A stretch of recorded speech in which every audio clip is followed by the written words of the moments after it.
up, get out right out of your bed, that's your quicksand. Getting rid of anxiety and head, you can fix it. Rid of stigmas, all of them you said, we ain't listening. Just remember, try to do your best, you can win this. Maurice Benard, State of Mind. Hello, State of Mind, what's up?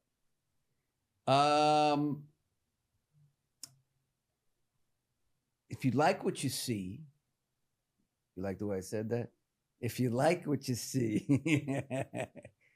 hit the button right here, because we're going to get to 200,000. And that's going to be cool. And then we're going to get to 1 million. And then I'll stop doing the show. And then that's it. No, I'm just kidding. Who I got today is amazing. Just won an Emmy. God darn it. But first I want to talk about something that I've mentioned it, but I'm going to get deeper with it. I had an anxiety about 2 weeks ago. It wasn't a killer anxiety like it has been for me, where I've gotten off 2 planes and just my life in shambles. But it hit me, and it dawned on me that the anxiety had to do with something. Because when I got the anxiety, I call it Freddy Krueger. Freddy Krueger comes, I'm back. And I'm like, oh, no. I hope this, and your mind starts going like this. And then I'm thinking, oh, no, I have to work Monday. I'm not going to be able to work. Blah, blah, blah, blah, blah. But I had a flash of something. I won't get that personal what that flash was, because I don't think it's needed. But the flash told me, you got to fix your ego.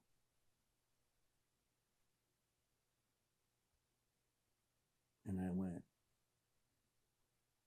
damn. So I couldn't sleep. And I didn't want to play that game that I'm going to try to force myself to sleep and say, oh, no, if I don't sleep, then I'm in big trouble. And then I said, no, I'm not playing that. I got up, went to my living room, and started working on my scripts for Monday, get myself distracted from the anxiety. But it wasn't good. And then I wrote down everything that has happened to me. Mental institution, getting off 2 planes. Even things like inviting somebody to a party and they don't come, and I say, why didn't you come? And they give me a great reason. And that gave me anxiety, like it hurt me. How dare you not come to my party? Wow. Wrote it all down on a piece of paper, everything that I've been through. And believe it or not, everything had to do with ego. And I said, oh boy, okay, I gotta fix this. So I started listening to Eckhart Tolle and everything on ego and this and that. And sure enough, everything that he was saying was right up my alley, man.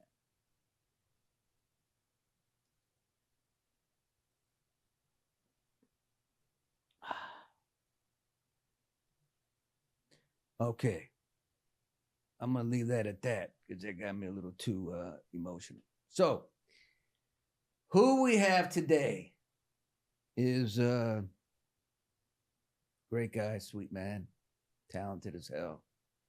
He's done all kinds of stuff. The Closer, which was a great show. Bunch of stuff. So many, I'm not even gonna mention them all.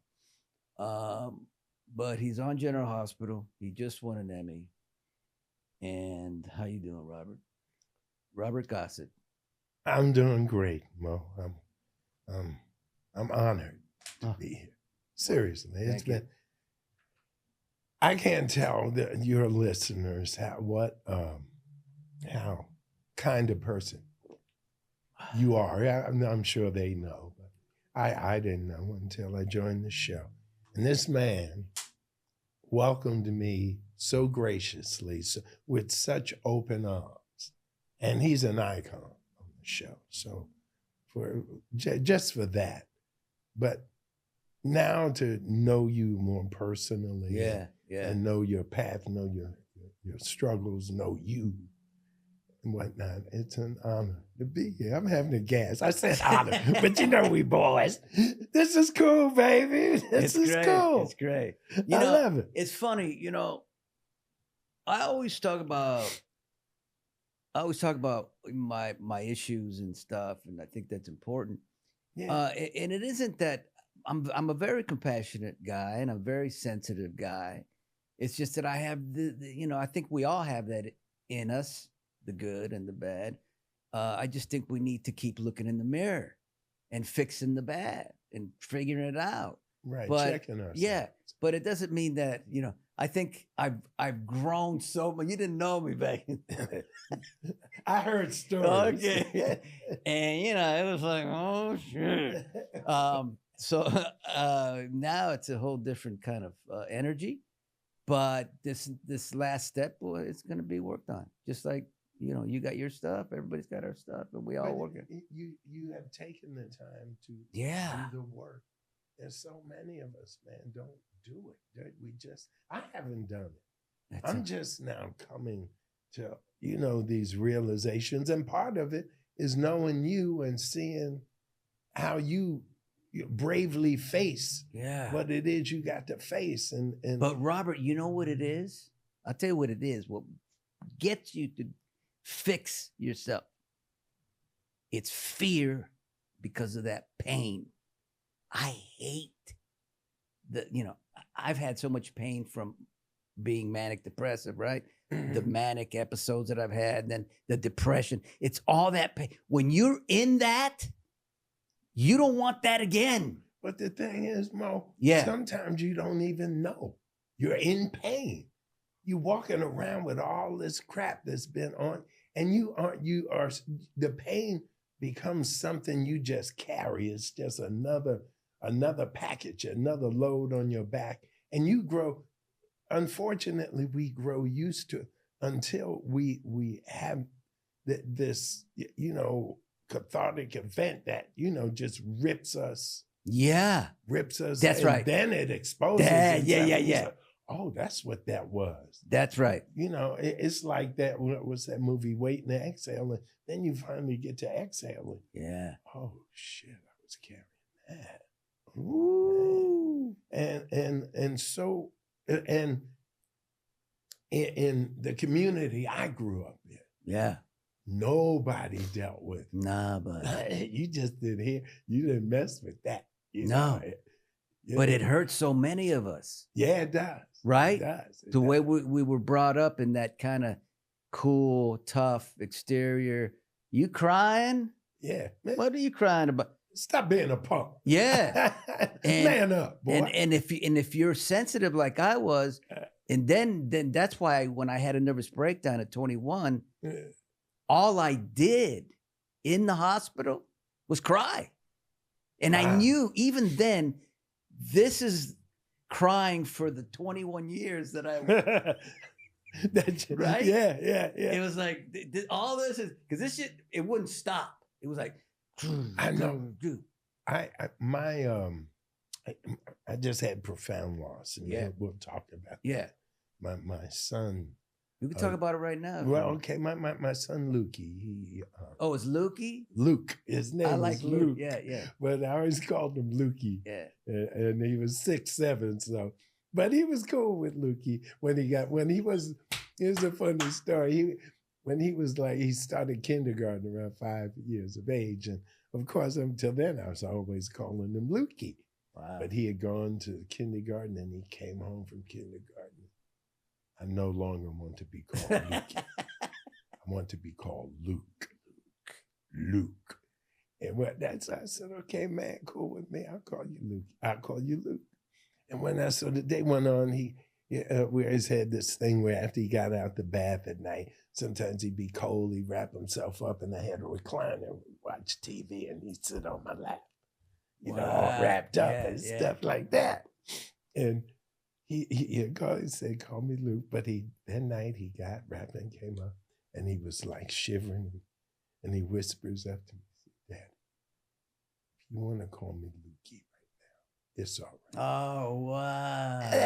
But so I always called him Luke. So what was your relationship like early on to like, teens and then later? And My boys, I have 2 sons, Caleb and Luke. I love those names. And it was Normal. the 3 amigos, we were always close. I mean, Yeah. Luke was a little more rambunctious. Caleb is the older one. So Caleb has this demeanor, I think, the way I experience is that he just knows he's loved. So when Luke came, Luke was always, Luke was coming, but Luke, to me, had this, this truthfulness about him that just would not quit, even as a child. Moving. He got thrown off. We moved out to Calabasas. He got thrown off the bus. They got a community bus the kids could ride.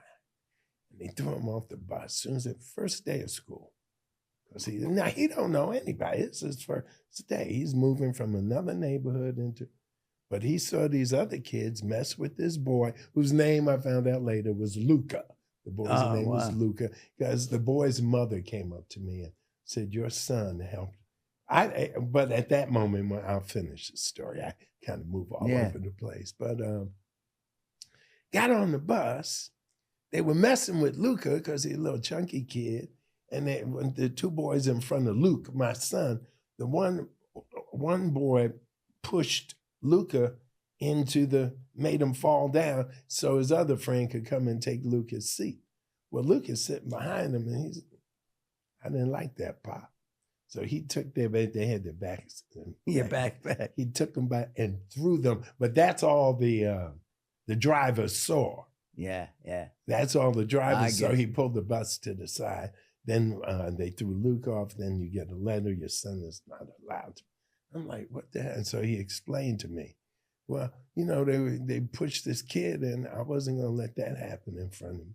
And the boy's mother, months later, came up to me at a school function and said, oh, I think, I'm not sure what country she was from, but she was like, your son, that is your son. He was so nice to my son. He helped him on the bus, and then he helped him in school, because later in the week, Luca was in the lunchroom, and some kid pushed Luca and whatnot, and Luca was crying. He don't know this kid. He ain't even one of his friends he runs with.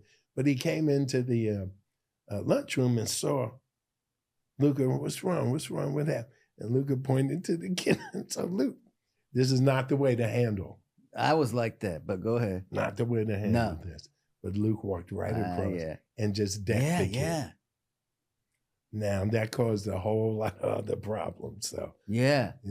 So he had that kind of edge. That's what I'm saying. Yeah. Luke came at you. Luke didn't play, but he was this loving kid. As a child, he never wore shoes. I tell you that. As a child, he never wore shoes. He didn't? No.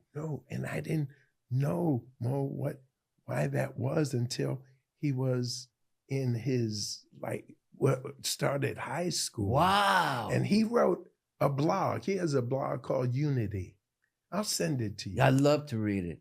Where he talks about love and what his sense of God is. And wow. Yes, and life and the purpose of life, and that the energy of love is what God is. That God is not this man with sad eyes who's looking over the world and deciding who sins. That the energy of God for him was that feeling of love that you feel in your gut and in your heart. And when you are living in that space, you are living with God, and therefore that God. And since God is part of us and we are part of God, we too are the child or the sons and daughters of God itself. He never referred to God as him, he always said it. He always referred to God as an it, because it is spirit. It's spirit, Dad. It's not a man. God doesn't peace standing up. Yeah. God's a spirit, and that's why we're all in the same image. Because spiritually, we are all identical. We are all in the image of God. And he wrote all this stuff out when he was a kid. And then he talked about walking barefoot. And he talked about never wanting to wear shoes because it allows you to stay in the now. In the now. And as you walk, it's not about avoiding the pebbles and rocks that you might find under you, but adjusting yourself so that you can deal with that pressure and keep going forward. And they say, you know, walking barefoot on the earth is the greatest thing you can do. Well, he knew this from naturally. I can't tell you how many pairs of sneakers we had to buy that kid grown up, because invariably, well, they're boys, so we were always in parks doing sports. And the first thing he'd do when he got to the park was take his shoes off and fling them and run and just be free. And then, you know, by evening, okay, let's go, boys. Where are your shoes? Well, I don't know where my shoes are, Bob. I think they might be there. Man, how you lose your shoes again? Damn. It was always the same. Now, was he bipolar or what? I don't know. See, again, Let's talk about that, because that's important. To do that, his mom, Michelle, does say... He said, I mean, look, I'm not saying take me out of the equation, because I don't want to act like, because of me, I'm Dr. Mill. Yeah. But when you're highly intelligent, what I'm hearing right now is highly intelligent. He was. He was actually highly tested. sensitive. He was close to genius. I think 2.2 genius.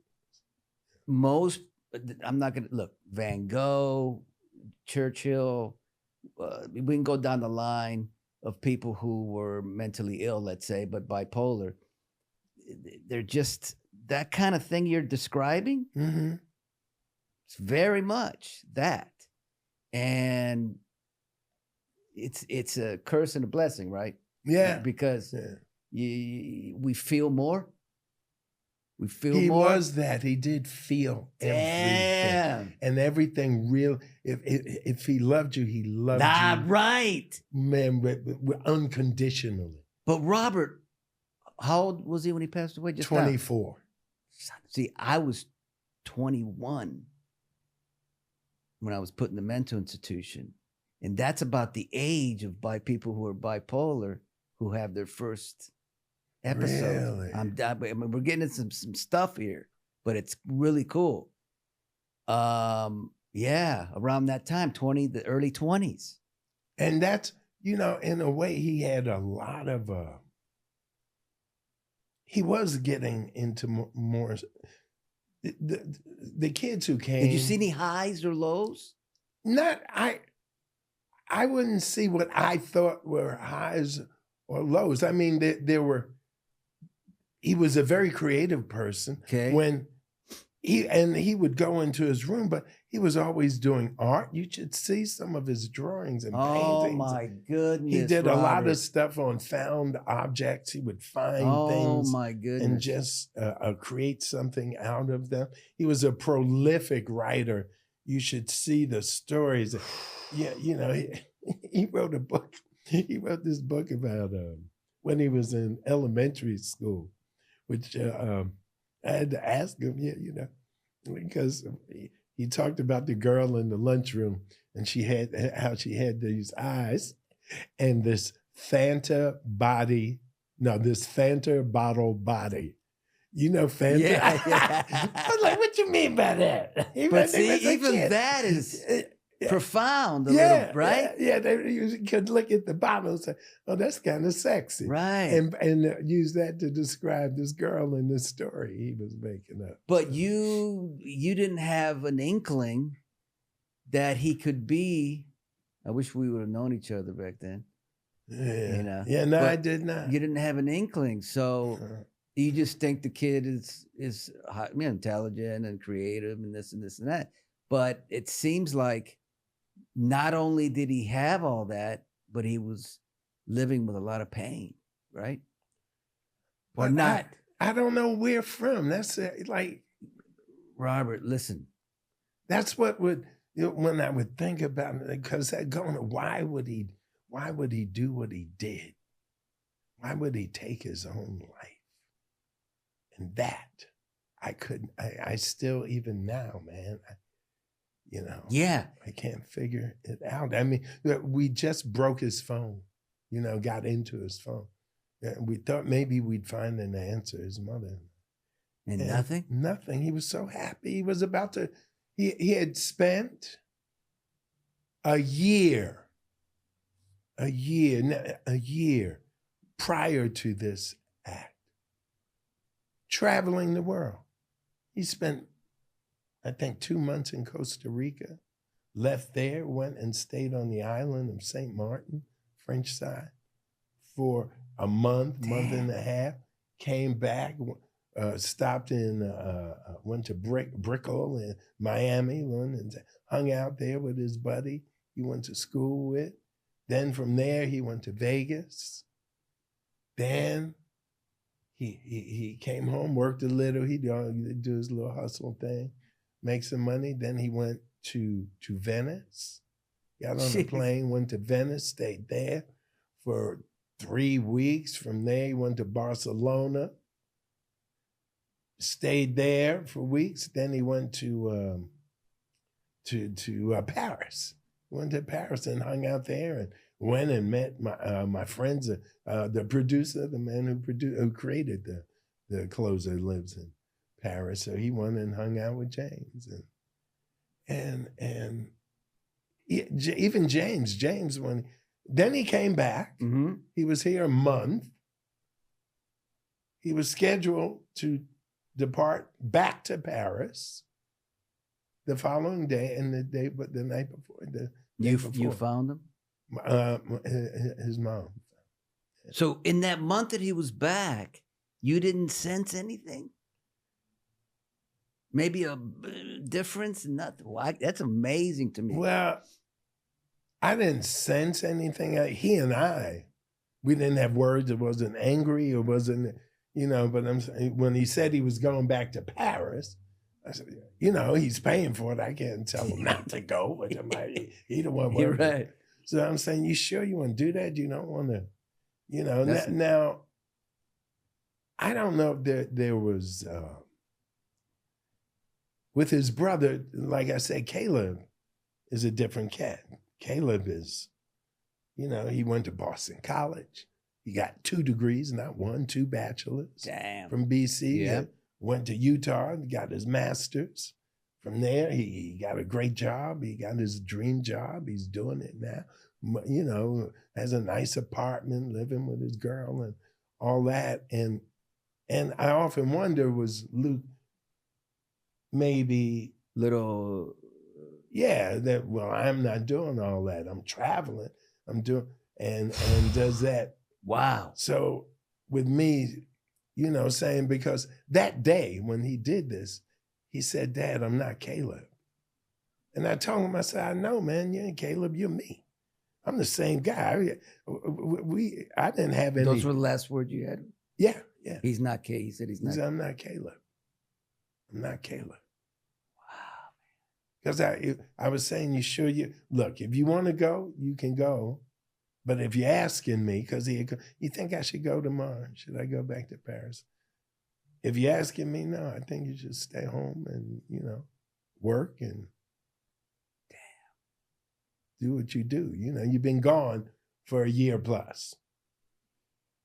Robert, it's interesting. I mean, it's like for me, every time I've had, all these state of minds are all about this. It's amazing, but it's great.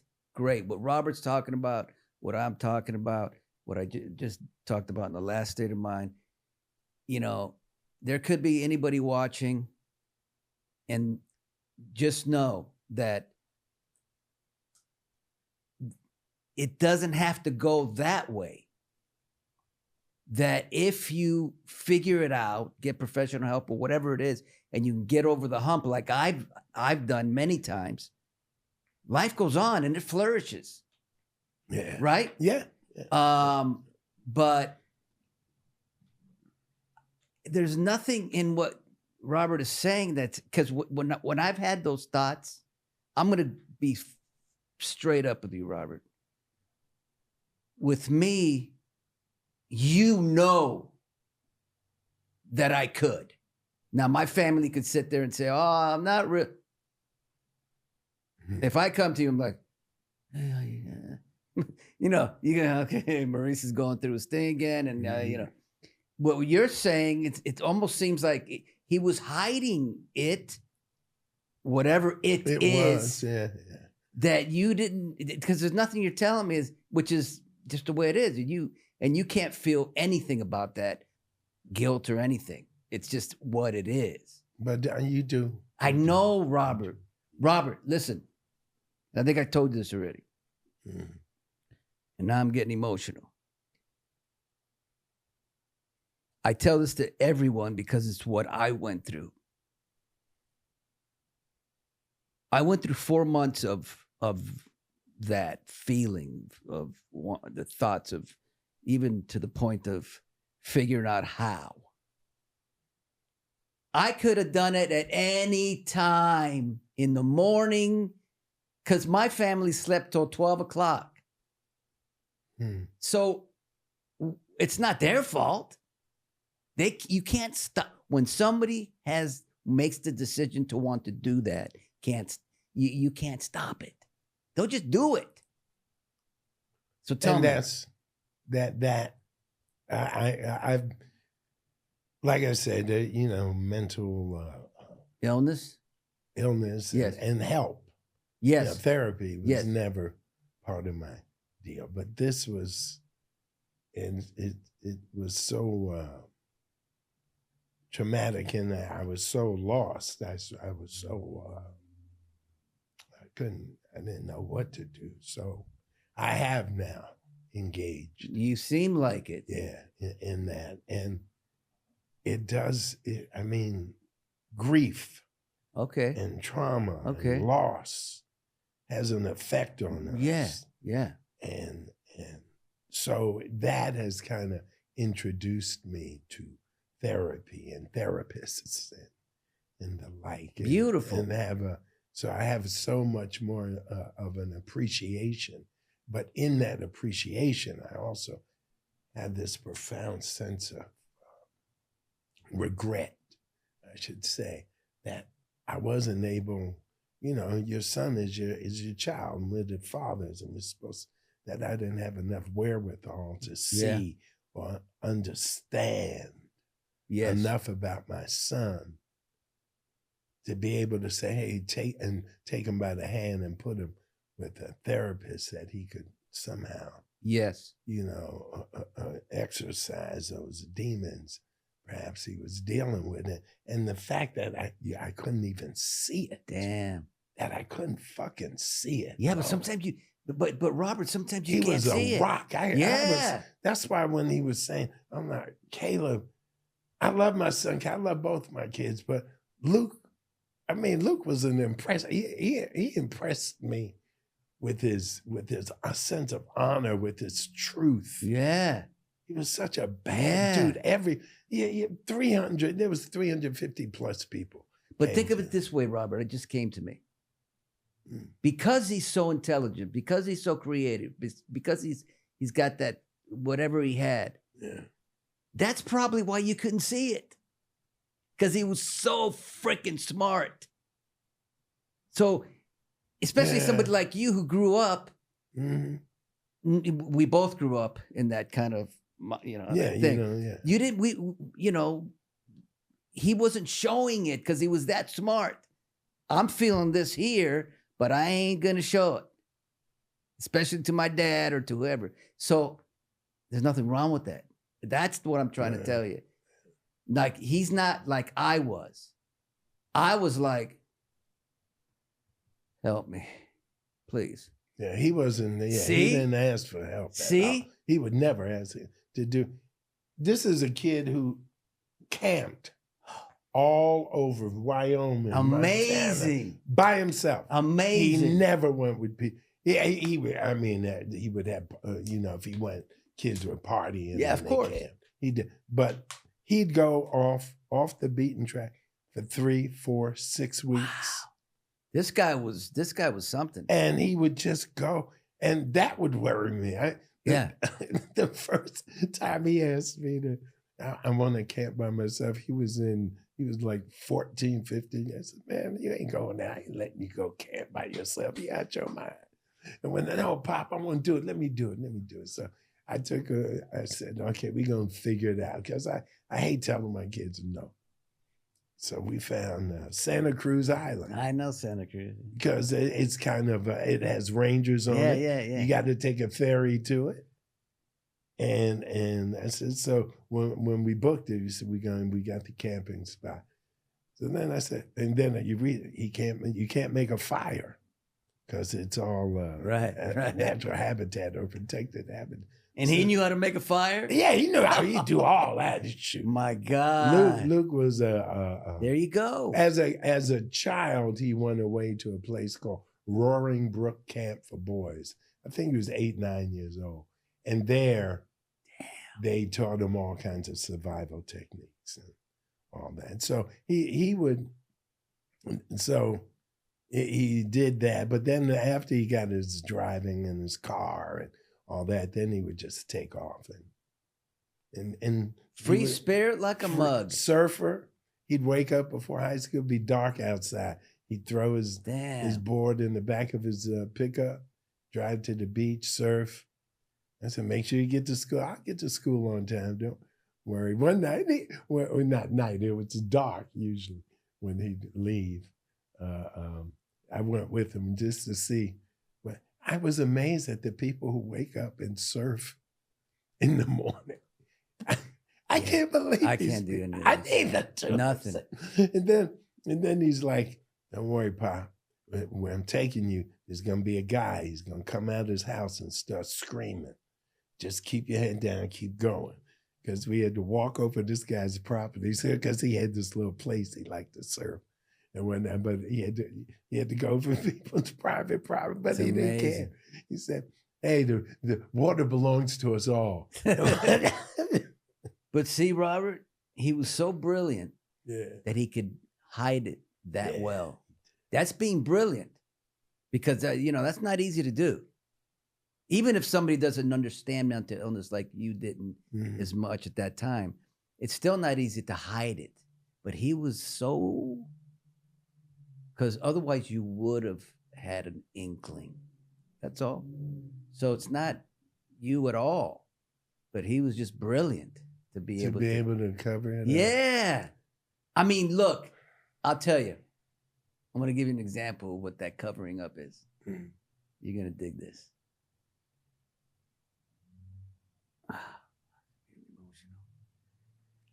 I was having my first nervous breakdown. And I was in my mom's bedroom. I was in my bedroom. My mom comes in. And she's laying on the bed. And I'm crying like a baby. And my mom says, what's wrong? What's wrong? I said, no. So then I sat on her lap. And she goes, what's wrong? What's wrong? And I said, Mom, we have to let go. Because when you're going through a manic episode, everything heightens. And you just feel everything more. He would say that he had anxiety attacks. Yeah. And he had gone to the SAG, Calabasas place, and they gave him Lexapro. Absalon. What's it called? Yeah. There's so many different ones. Yeah. They gave him that and whatnot. And he did have anxiety in that, but he called them anxiety attacks. Yeah. Where he might sweat under his armpits. Yeah. But even anxiety, you still wouldn't think, especially like anxiety just doesn't seem like, I've had anxiety to the point where I had thoughts of killing myself, right? But many people just get anxiety and it goes away, and it's just not. Depression is more of a scarier when you get into depression. So I left my house and I started to shave in my bathroom, and I felt like my whole face was bleeding. I don't know why that was happening, but that was happening. Hmm. So I went to my girlfriend's house. Their family hated me. Okay. It was a Latin family. They're from San Salvador, right? And it's the first time I kind of went out with the Hispanic girl, which was interesting. Me being 100% Hispanic. And I remember, Robert, I was so freaking nervous to knock on the door and go, because they were having a little dinner with people. And I've never talked to them. So I'm there and she opens the door. She goes, let's go. I said, no, I want to come in and say hi to your family. Right? Wow. Let me tell you, I'm at the table Mhm. and I'm like Frank Sinatra, like talking to them. How you doing? ¿Cómo está la cosa? ¿Bien? Oh, mi papá está de Nicaragua, mi mamá de San Salvador, y you know, todo está bien. And they're like this, like wow. And their friends are like, oh, what a great guy, what a great guy. I walk out of there, I almost faint. Wow. But I could fake it that well for that 15 minutes. Maybe that was. Ooh, Robert. Yeah, because to hear Luke talk about being, because I asked him, I said, well, what are you anxious about? And because I see Luke around. I mean, Luke knew some people on the other side of sure. I did too. the legal part of the world. Yeah. And he said, I would worry about those people. You know, I get around those people. But he could like go to a gas station. He'd see, oh, hey, man, what's up, Papa? And laugh and joke. And, you know, and he would try and help these brothers and try, you know. And so he was around them. And I said, well, why ain't you anxious around those people? They make me anxious. But maybe he was, and he didn't tell you. No, he said, no, I'm anxious. I'm only anxious around normal people. Those people. Wow. Because normal people seem crazy to me. Those are the ones they're the ones that's going to stab you. He's smart as hell, man. He's smart as hell. He was just, yeah. That's just amazing. This homeless guy in Malibu, because he worked there. And the guy there was great to him. He'd let Luke come and go. And then he would come back and work several months, taking off. Okay, Luke, see you when you come back in your job will be here. Guy was an angel, just an angel. But in the parking lot, there's a homeless fella. And he didn't know Luke had passed. And Luke's girlfriend said she told him, Jackie said, I saw it, and his name's Jim, in the parking lot. I told him, and he just broke down crying. I said, wow. Who broke? The homeless guy. Oh, the homeless guy. Yeah, because Luke was always so loving and kind of bringing them food. He said anytime we were in Malibu, Luke would drive around looking for him. You know, we're supposed to be going out. We're looking for this homeless guy who Luke knows. And the homeless guy, I remember Luke telling me maybe a year or so, because Luke did day trading too. That's how we made some of it. And the homeless guy had given him a tip. Wow. And the tip paid off. So Luke brought him like 500 cash dollars. He said, hey man, that's for you. He said, the tip paid off, that's 10%. So the homeless guy gets never, wow. You know, and so say, see, Pop, you never know where it's gonna come from. But he was that kind of guy. Yeah. I got money, now you get this. So all that to say, he I wish I had known him. Yeah, I wish he did too. That would have been interesting. I could have related to him a lot. Yeah. We're gonna conclude this. I just want to say, one thing. I truly believe Luke would be very proud of you, of what you're doing to get yourself in therapy and all that, man. That's probably he'd be like, that's my dad. Because I tell you, some people don't do that. Some people, they just keep going. It's important. Even what we did today, this back and forth about it is so freaking important for me, for you, and for the people out there. You don't understand how important it is, Robert. I mean, you may understand it, but I'm telling you, it's even more than you understand. To these people, to hear you speak the way you did, the way you opened up, Yeah. was for me as good as it gets. And I want to end it on GH, but I kind of don't. Well, I did want to say this. Go ahead, say it, who are bro. listening. I when Luke passed, I didn't want to talk. I did not. I didn't want to tell people that GH, my agent, and I was so angry at him because it happened, and that no one knows, and I was called for work maybe 3 or 4 days after this had occurred, and I was going to work, and my agent, well, you have to tell them. No, I do not. And not talking about it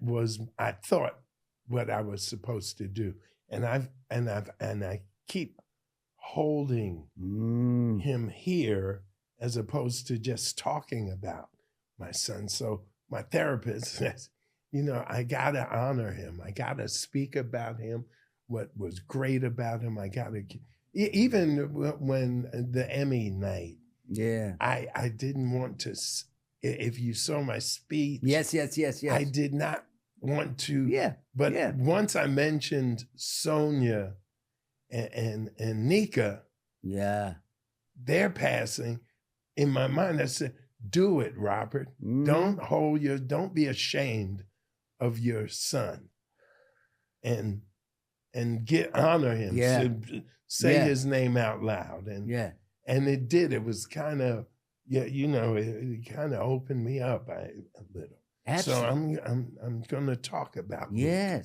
Luke lived, and he's a good boy. And and everything you just said was brilliant. I mean, but I'll tell you this, that's why I've been speaking about my stuff for over 30 years. Because if we take it away from ourselves, let's say, you're doing it to help other people. Well, I know what you're doing. Now you're getting to talk more, and it's getting easier the more you do it, and that's great. It's absolutely, because if you don't talk, that secret will eat you. I think if I didn't talk about my stuff, I would always I would blow, and that blow wouldn't be good. But when I think about what you did today, what it's going to do, and I'm going to send you some stuff, what I get from my audience, and you're going to read it, and you're going to go, this is why it's worth it. And I appreciate it. Thank you for being here, brother. I appreciate you. State of mind, bro.